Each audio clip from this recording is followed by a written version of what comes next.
Voices in Hyperspace. This is a show where friends get together and talk about all things sci-fi. Our current mission is to go through the hit sci-fi epic Babylon 5. I am one of your hosts, Legendary Black Lion. I'm Mel Asylum. I'm Nita Painter. Hey y'all, this is Sunday. All right. I'm excited because we are now in season 2, which kind of starts off with it starts off on the ground running. Remind me, what happened to Jerry Baldy? Garibaldi. Okay. Garibaldi. Jerry Baldy.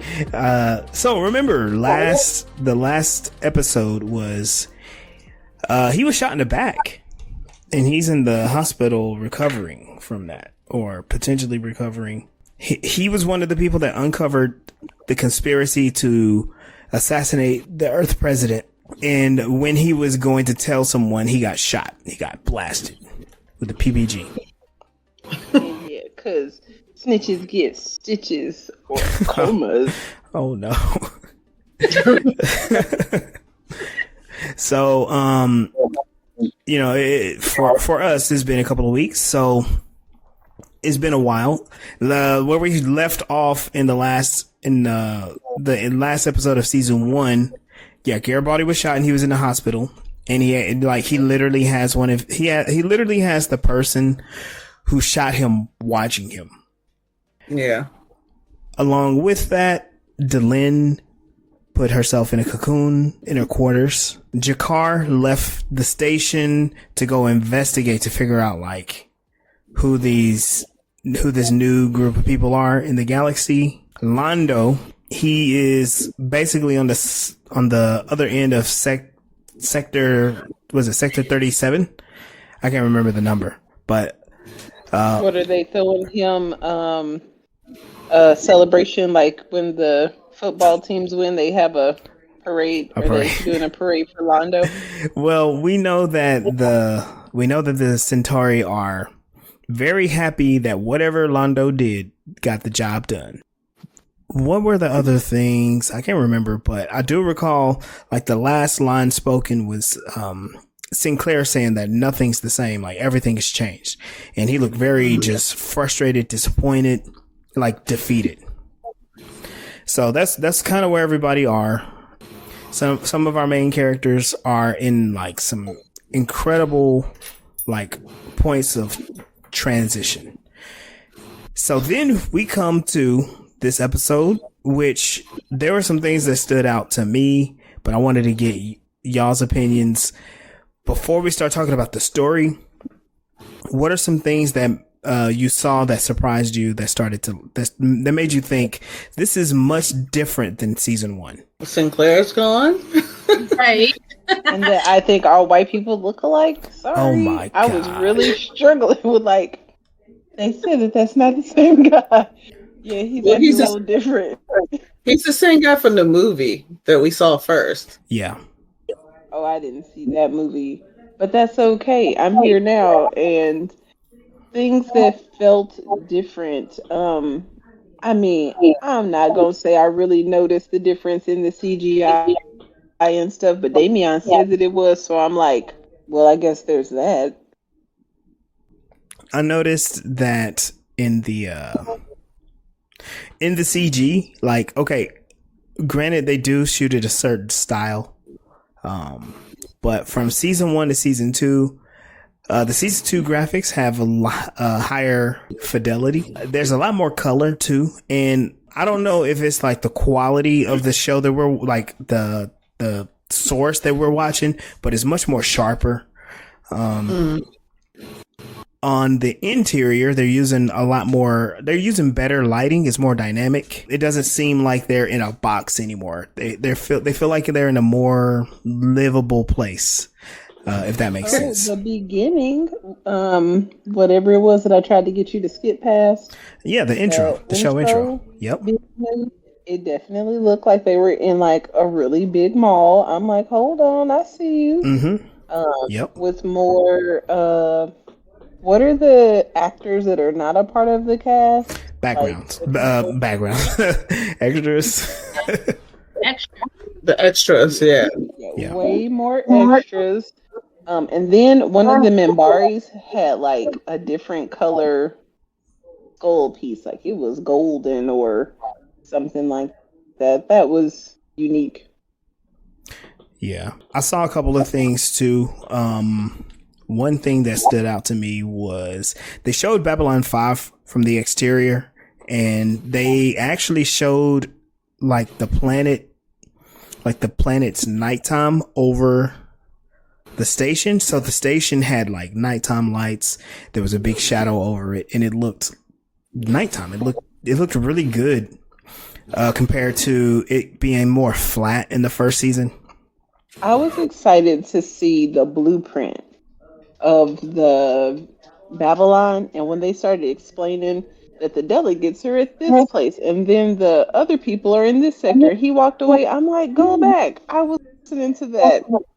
To tell the truth, this episode felt a lot like a relaunch, right?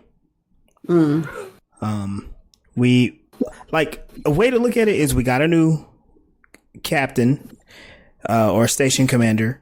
He like they had a reason why he was given that post, but we got to see that story happen, and then in the meantime we were being reintroduced to some of the characters, either their status or their opinion, just kind of like their place in the story. And it felt good for the new captain Sheridan to slide in, but it didn't feel incomplete. It was more of like, ooh, this new guy's coming in, but the story was really like, it was very tight. Do y'all have any other thoughts and ideas about the overall, the different changes? I think I came into it expecting it to be different, so I wasn't like paying attention to the differences. Yeah. And the only reason why I point out the differences is they make some changes in the intro. And the intro to me sounds like way more exciting. The first one was cool, and it sounded like a rough draft. But the second one sounded very like, we know what we're about to tell you now. And to tell the truth, to me, this is when the actual story begins. Like all that stuff that happened in season 1 was kind of like set up, world building. But the actual, like the thing that they're going to do really starts here in season 2. I want to piggyback onto that I kind of felt disjointed and like confused a lot of season 1. And it's only been one episode of season 2, and it was a lot going on, and it took a lot for my brain to like reconcile the new captain's face. That ain't the same captain I've been looking at this whole time. Okay, and I'm trying to process that. And where did the old captain go? And I was getting a little nervy on if it was just about to be like more confusion like it was all of season 1. But it wasn't. They did a really good job of like putting in a lot of intricate details and then weaving this tapestry together. And at the end, I think I'm pretty sound on where we are, who is who, who's mad at who and why. And it was a really dope episode. Yeah. So y'all want to jump in? Yeah. Okay. Yeah. So like I said, this was starting off just off and running. We don't even get to see Babylon 5 first. We see an Earth Force ship, and it's the Agamemnon, and it's Captain John Sheridan being given some new instructions. What's the guy's name? General Haig, which that's a really cool name for a general. He sounds serious, but he's telling Sheridan like, hey, we've had sightings of this Minbari ship in places it's not supposed to be. And Sheridan's all excited. He's like, it's the Trigati, isn't it? And he's like, I want to keep this under wraps. But yeah, you need to follow it.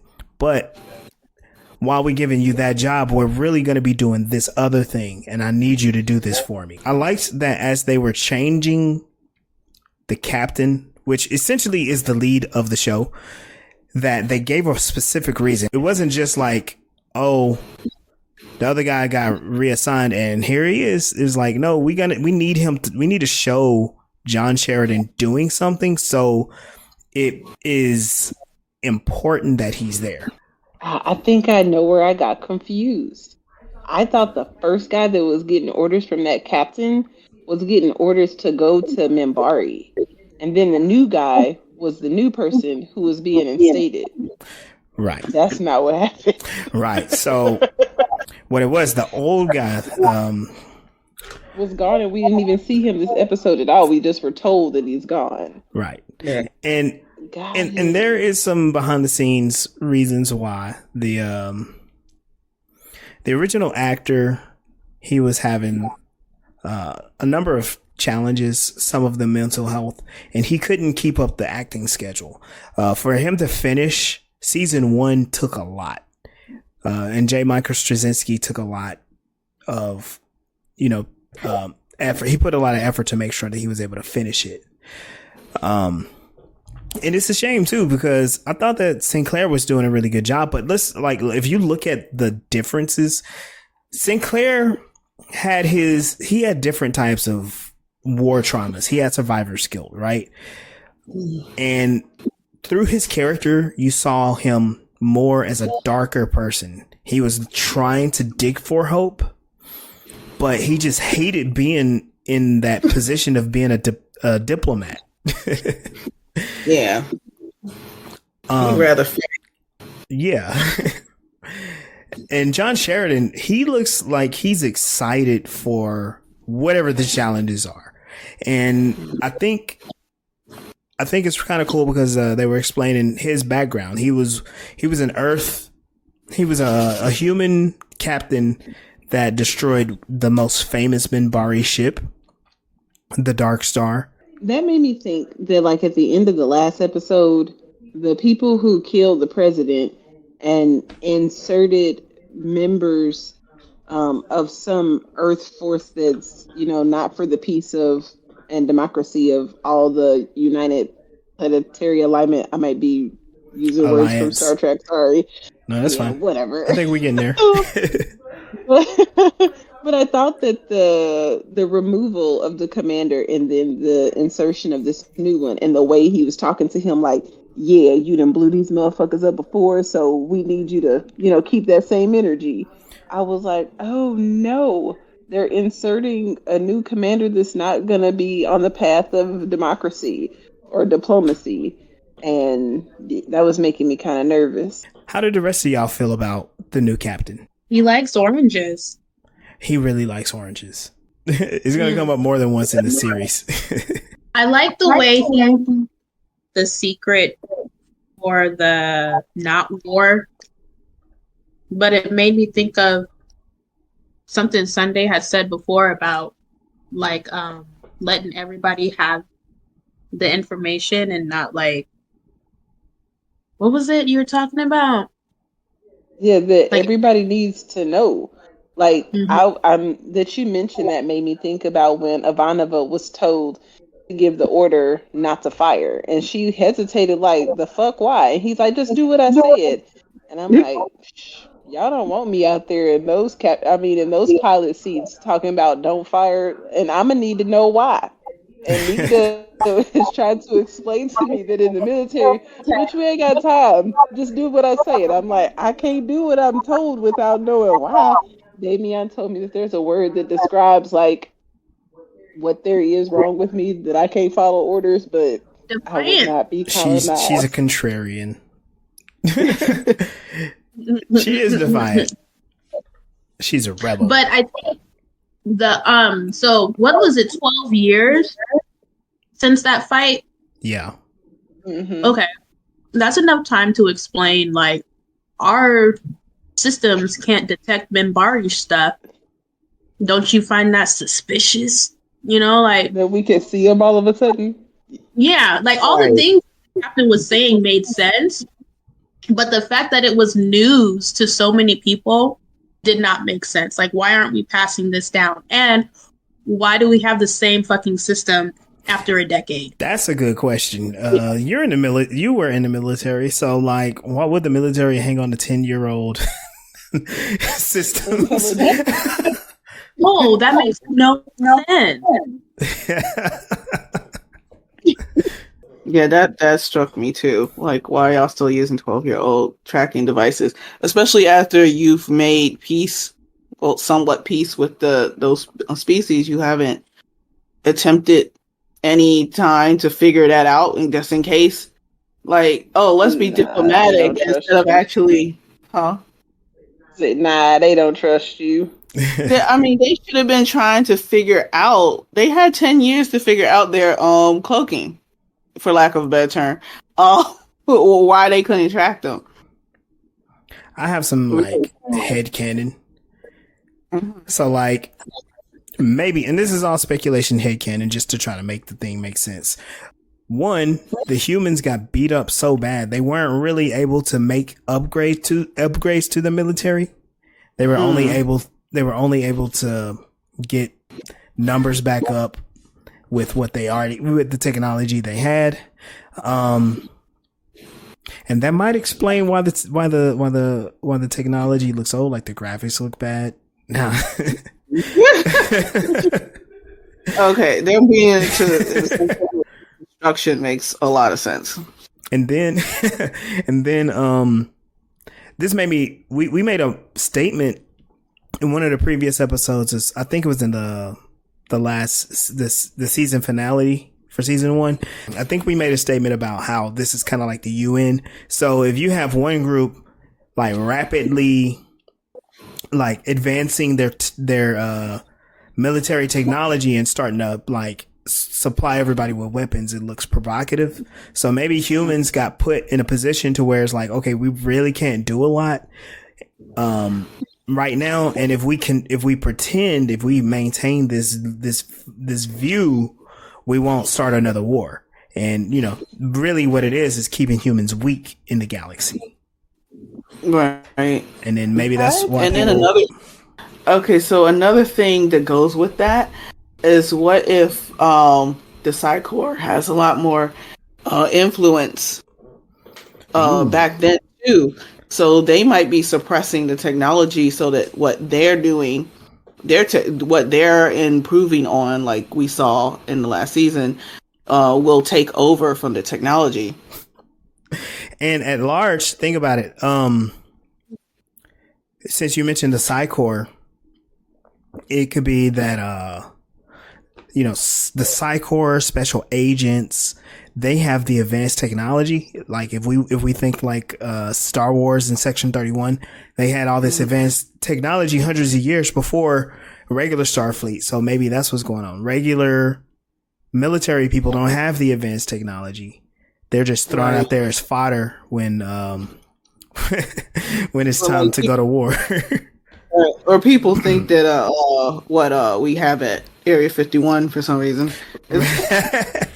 It's all this advanced technology they're not telling us about. Like, why would they? Yeah.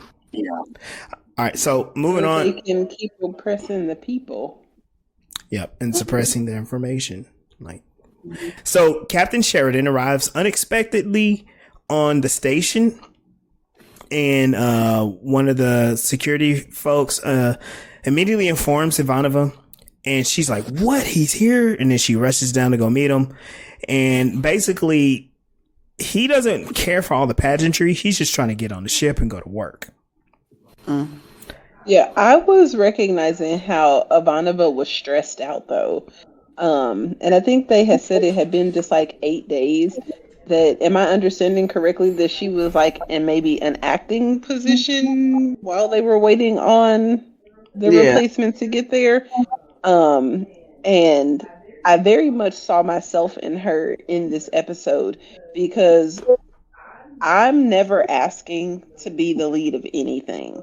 But for some reason, everybody's like, Sunday, why don't you guide us? And then when I be like, yo, do this, do that, do this. And they'd be like, you're so aggressive. The fuck? Ain't nobody ask you. I didn't ask to be here. Now I'm here. This is what it is. Do the fuck I say or else. And then ain't nobody got the shit to say. They was in that elevator, mum's the word. And as soon as she turned her back, they got all this lip service, but you won't say it to her face. Exhibit A as to why Ivanova is not a captain yet. She told them where they could go. Yeah, she was yelling at the delegates. And speaking of oranges, this is when we learned that Sheridan has a thing for oranges and showers. Apparently, but this is where we learn a little bit about Sheridan's background. For 2 years, his ship was stationed on the Rim, which is like the place before you get to dark space, the edge of the galaxy. So he's been out there. They didn't have showers on their ship, the Agamemnon. And he didn't have any fresh fruit, and he was there for 2 years, so he was like daydreaming about food and fresh fruit and all that stuff. I thought that was kind of crazy. So, yeah. And then we also learned that he's called the Star Killer. And he's wanting to do his good luck speech before, within the first 24 hours of him taking command. They go to CNC. He gets about halfway through it, and as soon as he says Abraham Lincoln, that's when somebody is like, "Oh, gotta stop. We getting something from security." Good job. They need to stop him from bringing up that old ass racist. But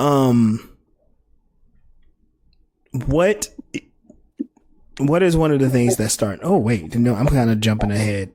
Jump, baby, jump. Feeling froggy. What happens is the Minbari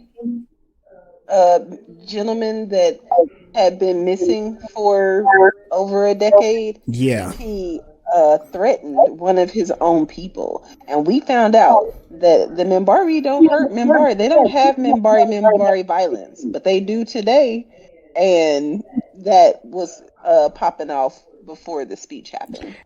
What we're also seeing is part of her normal routine. Ivanova will go down and check on Garibaldi, which is interesting. They are senior staff, so of course she cares about them. They developed this friendship, but they were going to dinner and playing practical jokes on each other, right?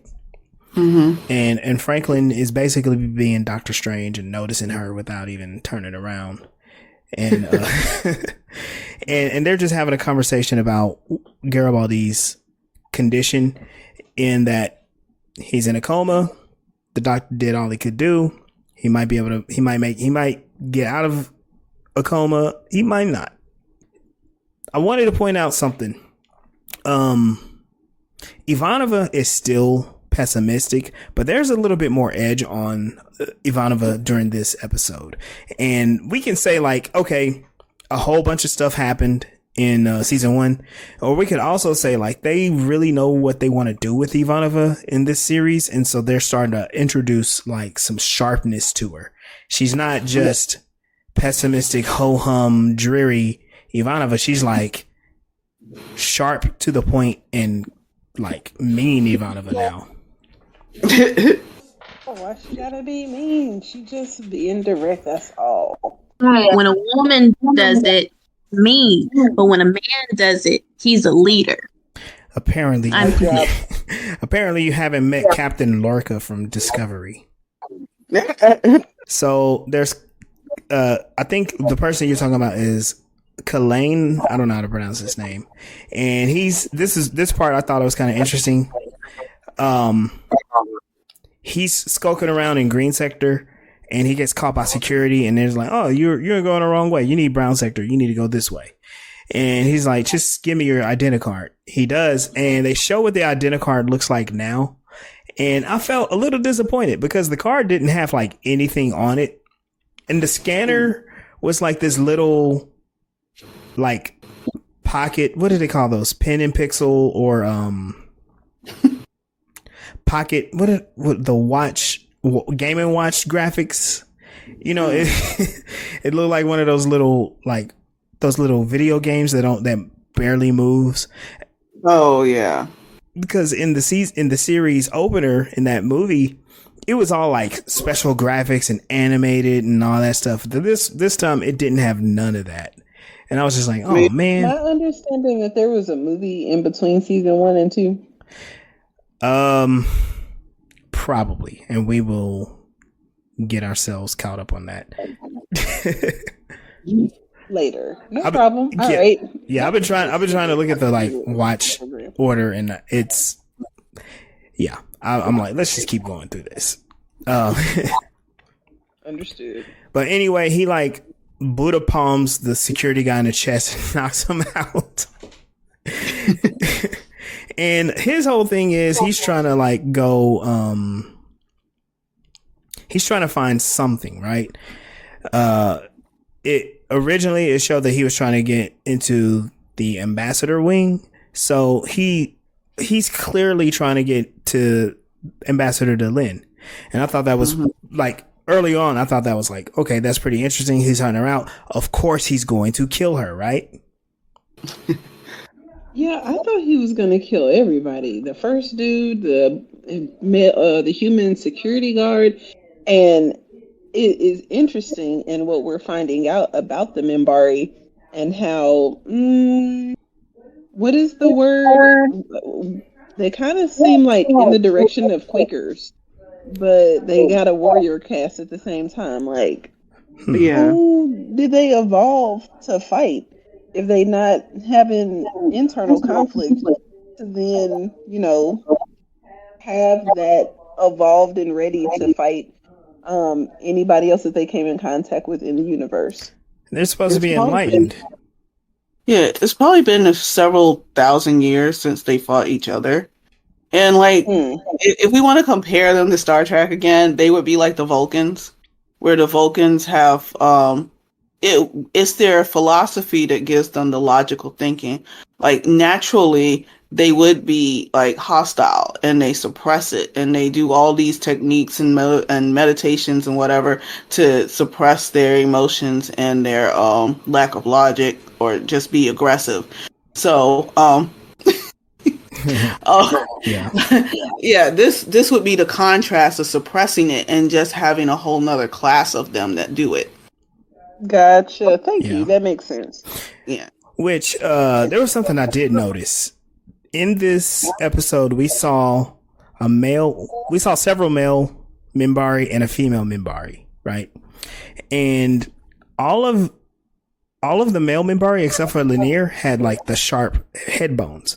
And when I started off, I was like, maybe I'm wrong about the head bones, and maybe it's not like a class thing, maybe it's a male female thing. But now I'm thinking it's class again, because the woman on the ship at the end, her head bones were very sharp and aggressive. I thought she was beautiful. She was a warrior class. So maybe that's why I think she's hot. Speaking of Minbari, one of the other Minbari, and his name is Heron, he meets with Sheridan in Ivanova in the office, in Sheridan's office, and he's basically explaining who Kalain is, and that he was the second in command of that Minbari ship during the war. And when the order came out for them to stop firing, to lay down their arms, the captain of that ship, the Trigati, went ahead and committed suicide. And so that way he didn't want to surrender to the humans. He thought it was more honorable to just kill himself. And this made him a martyr. And his crew of the Trigati, they went on a self-imposed exile, and they've been kind of floating around the galaxy for 12 years. And basically their whole thing with Sheridan, he was saying like whenever they would hear about a Minbari ship somewhere that they should not be, that they thought it was Trigati. It was the Trigati. And there's a heated back and forth between him and Sheridan, because he wants to remind Sheridan's like, look, we know who you are. We know what you did. We know what you did. Last summer. I And was yeah, oh sorry. I go was ahead. like super nervous when he had rolled up in Lynn's room and Uh, Lanier, Hmm. yeah. he was ready, to fight a laser beam to the face. Like, what's up? But when the other security people came and pulled their weapons, now you ready to take a laser to the face and not defend yourself or Delenn? I think that was a unique, like, instant perspective change that he had. And when they ushered the guy away, he was super He was like cooperative. rude. Oh yeah. Okay. Ooh, He was, but he wasn't like fighting the rest. He was just like, right. He was like, get the fuck out of here. We busy. Don't come back for a while. For a long while. yeah. Wasn't that his goal? Yes. Initially? That we will learn later. That I'm going to head. No. You're right. Because, I mean, we're within the No, go ahead, give it same. to us. We are within like the same time period. Mm-hmm. Kai Lane, he finds his way to Delenn's quarters, and Lanier strikes a Minbari kung fu pose. And Kai Lane wants to speak with Delenn, and Lanier's like, nah, you can't do that right now. Come back later. And then that's when Kalain gets arrested, and Sheridan's gonna interrogate him. Which this is interesting. Like, he snuck onto the station. He's doing all this stuff. But then when he gets arrested, no big fuss, no big fight. This is where Sheridan is starting to put together some pieces. He's like, he finds it weird that Kalain doesn't kill Lanier or Delenn because he easily had the chance. And he doesn't offer any answers. So Sheridan is just sitting there, like, really just like trying to figure out like what is going on here. So then this is the part that I thought was pretty interesting too. Lanier's like, after the interrogation, Lanier's like, Captain, there is a lot we got to talk about. So in contrast to the first season, the Minbari weren't saying nothing, and now Lanier's like, I need to tell you everything. And I felt pretty interested in this part. So what he tells him is that at the Battle of the Line, and this is where we get to see the cool new special effects of how the Great Council even watches the battle. The Battle of the Line, the Minbari were just beating up the humans. It shows the Great Council. There is Delenn, all bright faced, talking about the battle, and they were like, okay, what should we do next? Delenn is like, we should look at one of these. We should grab one of these humans because we need information on how to take over their homeworld. And they're like, okay, which one? They point at one, and it happens to be Captain Sinclair's fighter. They disable it. They bring him on the ship, and this is what Lanier reveals. The reason why the Minbari stopped the war is because during that interrogation of Sinclair, they found out that Minbari souls were not being born as much in Minbar, and that they were now being born in humans. So the reason why they stopped the war is because they found out that Sinclair had a Minbari soul. And I thought this was a pretty crazy revelation. It kind of goes with the soul killer, soul taker. Who was that one that was stealing the souls? Yeah, soul. I know who you're talking about. Oh yeah, Soul Keeper. but it also kind of felt like an info dump. Yeah. Yes. It felt very much like like they've done such a good job of putting information in the story instead of someone just showing up to say, here's all the information, which is exactly what he did, and it felt out of place to me. They did try to cover it up with an explanation. Lanier was saying, the reason why I'm telling you and Ivanova is because things are changing. The first change was Sinclair, which we know that he was being restationed on Minbar, right? Mm-hmm. And it makes you think like, okay, there's that name again, Sinclair. He's moved out. Can we really trust Sheridan? Because he's known for killing Minbari, but he's straight up telling the guy that kills Minbari, like, yeah, we're all Minbari. I was thinking about how the humans were either not evolving their technology or they are and ain't telling nobody. And the same is how now the Minbari, they have this destiny of information that they're not sharing with their people. And why would they think that it is more important to share this with the humans when they're about to be attacked by a rogue sect of Minbari individuals, instead of like communicating with the rogue sector, like, yo, we've been trying to get a hold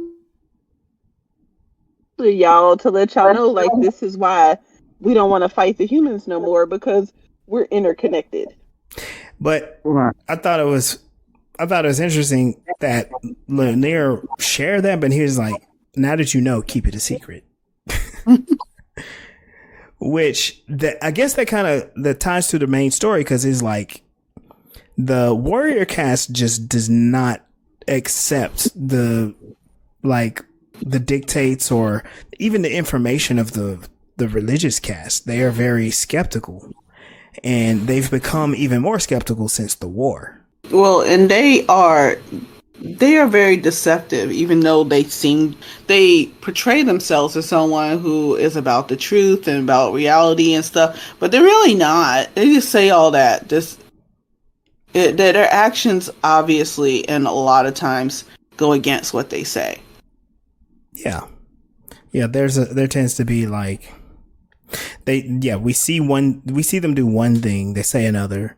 But they have the Minbari have a very particular image that they try to keep in the galaxy, which we're seeing in this episode. It's like it's falling apart in more ways than one. But yeah, it's falling apart.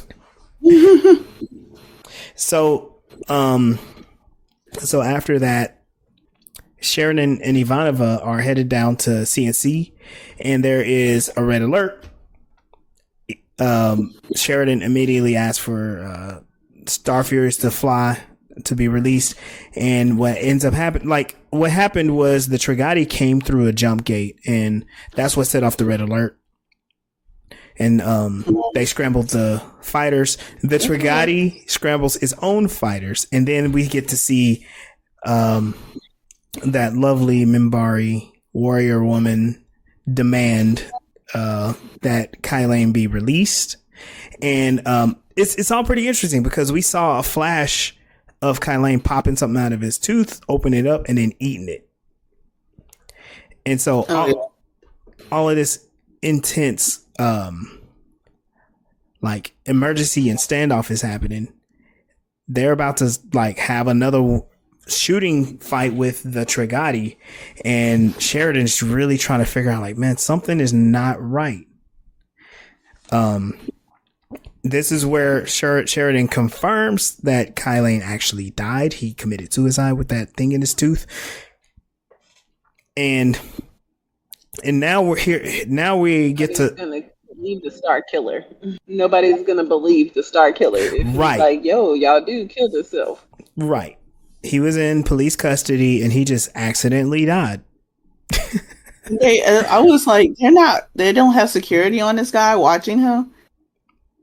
I don't know what the protocol is. I would think it would be obvious to have security watching him, but for some reason, I think they had different writers on this one. Possibly. They had different. Go ahead. Oh, go ahead. You go ahead. Oh, I don't know why they would pass on the important job of starting a new season to someone who is that inconsistent with things, because he's already info dumped irrationally. Like, I don't know. It was out of place when Lanier info dumped, and then the guy being able to commit suicide so casually. I don't Like, mean to laugh, but yeah. guy is this guy's a threat, right? Like, he still thinks that you are his enemy, and he's sitting in your place. He's already attempted to, or maybe assumed to attempt to kill somebody. Why aren't you watching him? Yeah. Because he pulled the thing out with his hands. It wasn't like he sucked on his tooth and it came out and he bit on it. He didn't do a Hail Hydra. He pulled it out, opened it up like he's preparing something. I'm like, oh, he's got his medicine is tucked away in his mouth. Like, no. So this is where Sheridan reveals, like, okay, he committed suicide. So, and we're looking like we killed him. There's the Trigati. The woman warrior says, like, let us speak to our captain, which you got to think, if he refuses, then yeah, of course they're gonna fight. He's gonna be like, or if he says, hey, he's dead and we didn't do it, of course they're gonna fight. So it looks like they have no choice but to fight these people off. Yeah, and I thought it was interesting. Another little bit of information that helped him come to the conclusion of the decision that he made was when the navigator individual was like, here's the view screen. Here are our fighters, and there are theirs. Like, how's the commander or captain of, like, a starship or whatever they're on not know how the machines work? Like, that felt like an irrelevant piece of information to be sharing with the captain. I mean, us as the audience, we did need that information, but I thought that was a little weird.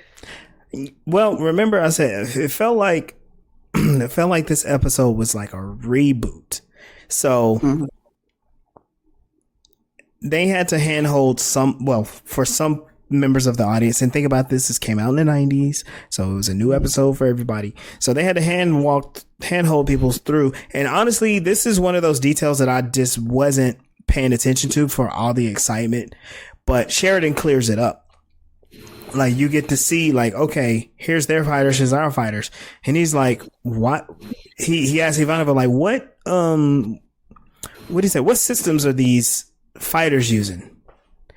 And she tells him, and she tells him, and this is where we start laughing, because he's like, oh, the same ones we used 10 years ago. And he puts together, like, we shouldn't actually be able to track the Minbari ships. So he sends out an order and says, tell the fighters, do not fire. And this is where Ivanova has that defiant look, like, what? You want us to do what? And he's like, just, I know what I'm doing. Just listen to me. Listen to me, woman. Listen to me. Fire! Trust me, I know what I'm doing. And what ends up happening, they're in a standoff, and the Minbari fighters just pass on by. Just easy peasy, don't fire nothing. And once Sheridan realizes what's happening, the Trogati is ordered to surrender. But she refuses and attempts to escape through a jump gate. But before it can, another ship comes out. Oh, wait. I'm passing a part, but this is kind of interesting. Because we get to see, for the first time I remember, maybe y'all remember something else, but they use data crystals in this episode. Because Sheridan grabs a data crystal, gives it to one of his officers, and says, basically, shoot a laser message through the jump gate with this. Make sure that the Trogati can't intercept Minbari ships. Huh? Yeah, now one of the cloaked Minbari ships. Well, yeah. He didn't know that it was there, but he kind of knew. Right, because it's closed. Yeah. So then when the Trogati is trying to escape, then that other ship comes through. And we get to see some beautiful graphics, y'all. It shoots a laser through its reactor, and instead of the ship evaporating into nothing, we get to see it be sliced up, and then it self-destructs, and we get to see debris and an explosion. We get to see that budget to work. Did all of the Minbari fighters that left that ship to do like play a game of chicken with the human fighters, like go back there to be self-destructed, or for some of them not on there when that ship self-destructed? That's a good question. Maybe they all turned around and jumped back up on the ship and was like, they're not falling for it. And then they died during the giant explosion. Who knows? But that's how they resolved that situation. Now, the captain of that ship was talking to Sheridan. And Sheridan was like, thank you for your help. And the captain of the ship was not, the look on his face was just utter disgust. And basically, yeah, is this the part where the captain was kind of smirking? He was like kind of smiling, like he was proud of his. Yeah. Well, I thought he was kind of snarling. Talking to the Minbari guy, it kind of looked like a smile to me. I was like, you look too happy right now. That shit ain't cool. And he did that when he was talking to the other captain too, the one that took himself out with his tooth. He's like, we know who you are, and you whatever, just talking about how horrible he is. I'm like, but your people just about decimated us, and you're going to be all offended that only one of us was able to destroy one of your ships. Right. Like, okay, like you acting like he almost decimated you guys. Like, y'all projecting. Oh, I learned that last time. They're projecting hard. You know, like, we're gonna find this one guy who actually hurt us and make it like they did what we did. Because I still don't understand why they went to war in the first place. I'm missing that. Yeah, humans are assholes. Well, that is the reason why they went to war is a spoiler, and it will come up and it will be answered. And is humans being assholes like, am I warm? You are ice cold. Actually, no. Nope. You are very hot, actually. You are very hot. Oh, okay. And it's like, oh, this is about to be some real spoilers. You're hot, but not in the way that you think. You're hot in a different way. No problem. I can't wait for it. Ooh, I know. Later in this quarter, Sheridan and Ivanova are talking. He confesses that he doubts that he's doing, that he'll be able to do a good job at the new station.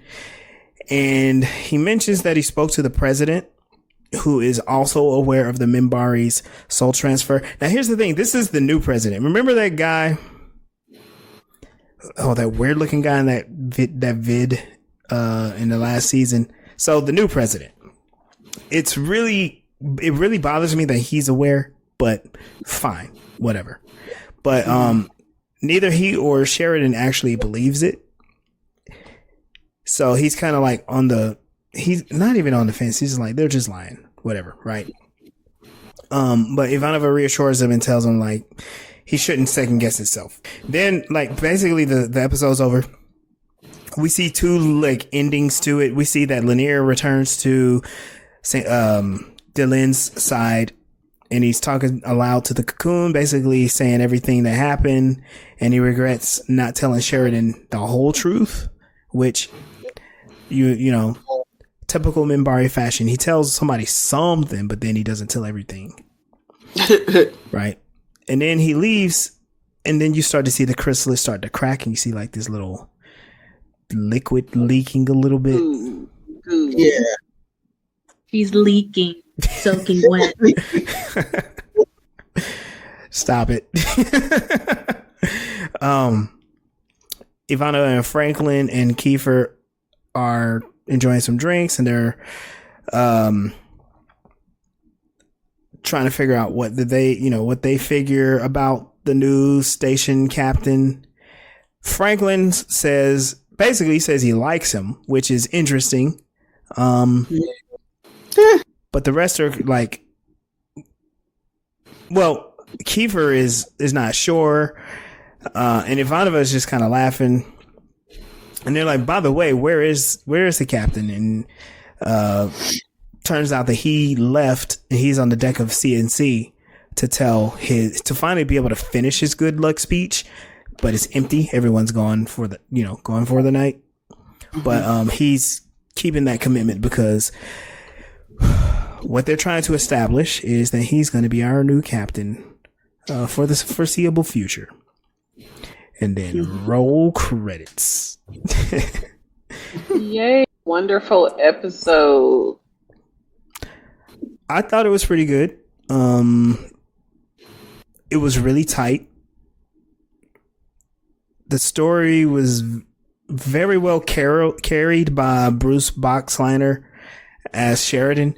And for you Orville fans, he plays one of the blue aliens in season 3 of the Orville. He has all this crazy makeup on. He's actually in there, and it was kind of cool to see him back playing in a sci-fi show.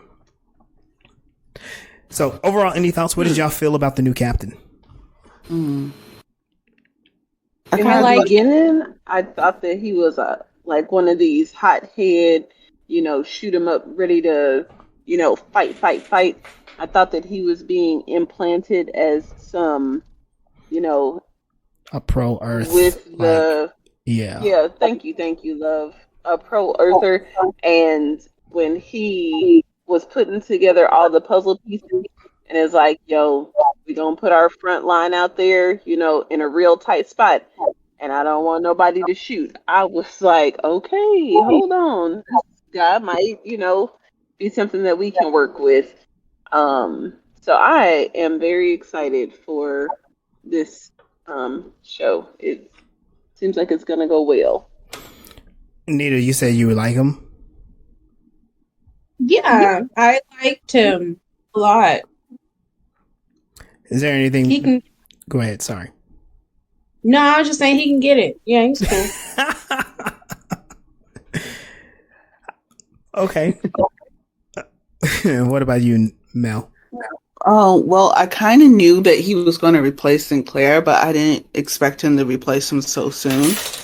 Because I don't remember the show that well from when I was a kid. So, I thought it was kind of cool. I mean, I kind of already have a somewhat basis of him being there and that he's supposed to be there, so it doesn't feel weird. Yeah.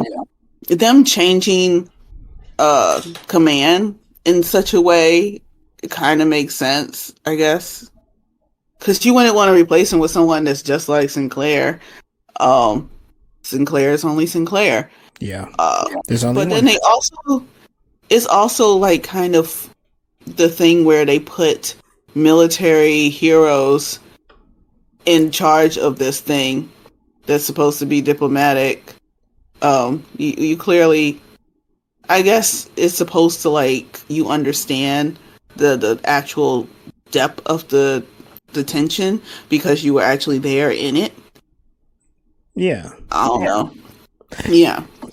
I forgot to mention how they got rid of the captain that had the survivor's guilt. And now we got a new captain that just got guilt. Oh, yeah. Yep. That's right. I don't know what we can do with that because he just as messed up as the last guy, which is sadness and all the things. Yeah. He's going to be running around trying to, prove himself like the last captain. He does have different types of traumas from the war, and both of you and Mel pointed it out. So Sheridan has a different type of personality. He definitely comes across way more optimistic or way more excited to take up challenge, while Sinclair looked defeated, and their situations are different. Sinclair destroyed Minbari warships. Sheridan destroyed Minbari warships. Sinclair was captured and interrogated during the war. And it was during his, like, basically his suicide run. Him and his crew were like, we're going to go out with a bang, so let's do it. And it didn't happen to him. So both of them, they bring home different traumas from the war, but we also get to see the different ways that they've handled them. I think, like, most of all the characters that we've seen are dealing with some form of trauma or form of trauma. With the exception of maybe the assistants, we don't get too deep into their psyches. They're just kind of there to contrast their person that they're with, which helps us see that diplomat better. With the exception of Ivanova, because we see her as a full character, but she's also kind of an assistant because she's second in command. But yeah, we get that little contrast in order to emphasize what traumas all the main characters or diplomats have. They all, so him coming in and us being introduced to whatever his trauma is like, yeah, he's a part of this too, because everyone has their positives, their strengths, and everyone has their weaknesses. Yeah. Yeah. And speaking of the traumas, one of the things that Ivanova was sharing was the trauma of her and some of the other officers witnessing Earth Force One being destroyed with the Earth president at the time being assassinated. A lot of them had a lot of hope and positive feelings for that president, and he's gone. And so they're all like, a lot of them are feeling a lot of different feelings. And I thought that was pretty interesting because it's still a thing that's happening in the background, but it's affecting our main cast of characters in a real way.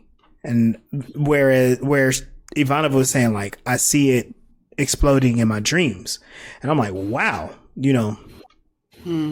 don't know if a president ever affected me that way. But I see what's going on. You black. I guess if you watch somebody die, that would kind of.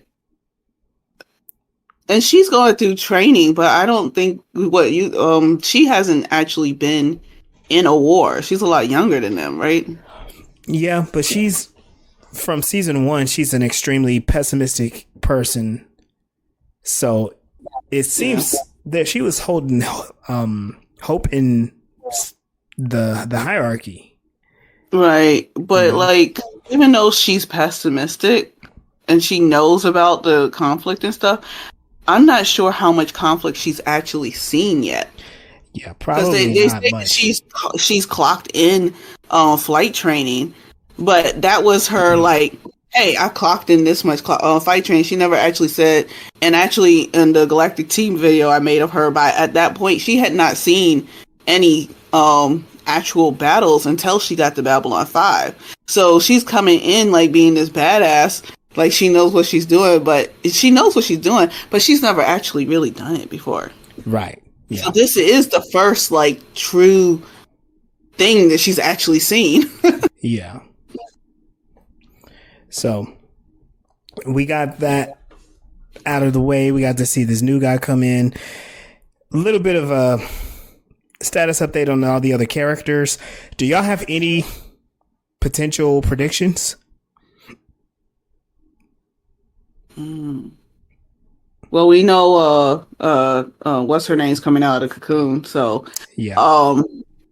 Maybe partially because I already know what's going to happen, but they said that she going into the cocoon wasn't supposed to happen yet.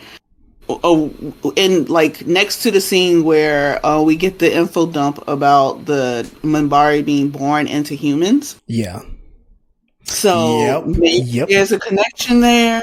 And like, cause I never really knew why she changed into what she's changed into. So I think now I know. Yeah. Yeah, I didn't know why until I went through the season, the series, and they kind of showed some things, and I was like, oh, all of this makes a lot of more sense now. Yeah. Mhm. And is it weird that every time they said the name of that ship, I was thinking of Bugatti? The True Gotti, the Bugatti. Now. Yeah, True Gotti. Yeah. And why does it have to rhyme with the name of the species? It just had to roll off the tongue, right? It had to sound like a famous ship. In order to connect it. Yeah. But the car, I mean, no, I'm just saying, like, the car came after. Why don't we just name cars after, you know what? Starships. There's enough geeks. There's enough geeks, who design cars that, somebody out there's got to name a car after a ship. Especially, like, in Star Trek, where there's, like, they try to make all that word. stuff. Yeah, they try to make it all come to life. You have a car called the Discovery, Discovery. I was thinking about Defiant. Let's have a car called Ooh, that would be kind of cool. So I don't know. That's work. That car's got to be really cool. Little powerhouse. Yeah. Nita, do you have any potential predictions or questions about the season going forward? I don't want to give my prediction and ruin it for other humans. Okay. No problem. She left, so I can say it then. Okay. I accidentally, she's back. So I'm gonna be quiet. Do you have anything other than what you accidentally saw?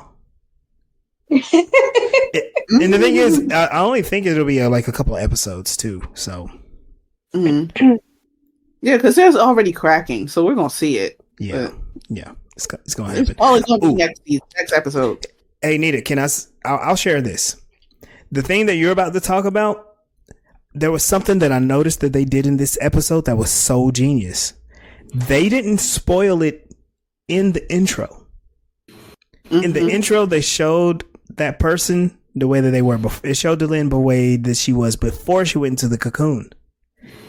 And I was like, that's genius. Okay, somebody was thinking about that. Yeah.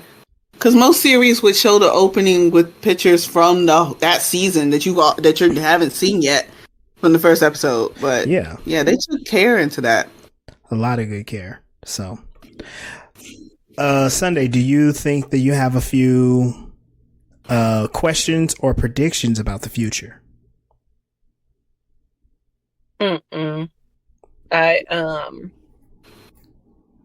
My assumption that the new captain was going to be some dirtbag slime ball noodle eating smooth brain jelly belly.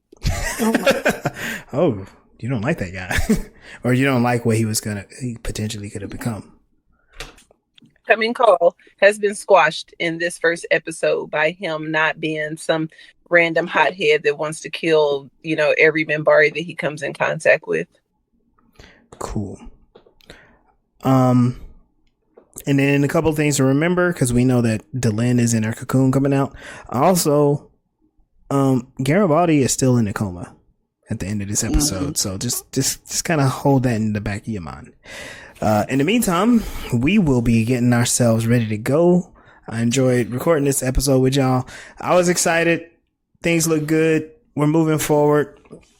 Where can everyone find you? You can find me at melsrebellion.com. I'm on nitapainter.com. Yay. Nice. Sunday is in the Elephant in the Room. Nice. And I'm Legendary Black Lion. You can find me on all streaming platforms. No, not all streaming platforms. You can find me on Instagram and Twitter at Legendary Black Lion. Join Voices in Hyperspace on all platforms. Get us on all your streaming. Be sure to join our Facebook group. and get in on the conversation. We're talking about a lot of cool stuff. There's some new shows coming out with new episodes. I know Umbrella Academy is doing this thing. I'm ready for that. Section 31 is coming out. Michelle Yeoh is a goddess. I'm waiting for that. X-Men 97 is almost wrapping up. I'm ready for that. But yeah, join us on all of that with Voices of Hyperspace. Continue the conversation, and we'll catch up with you later. Bye. Bye. Bye.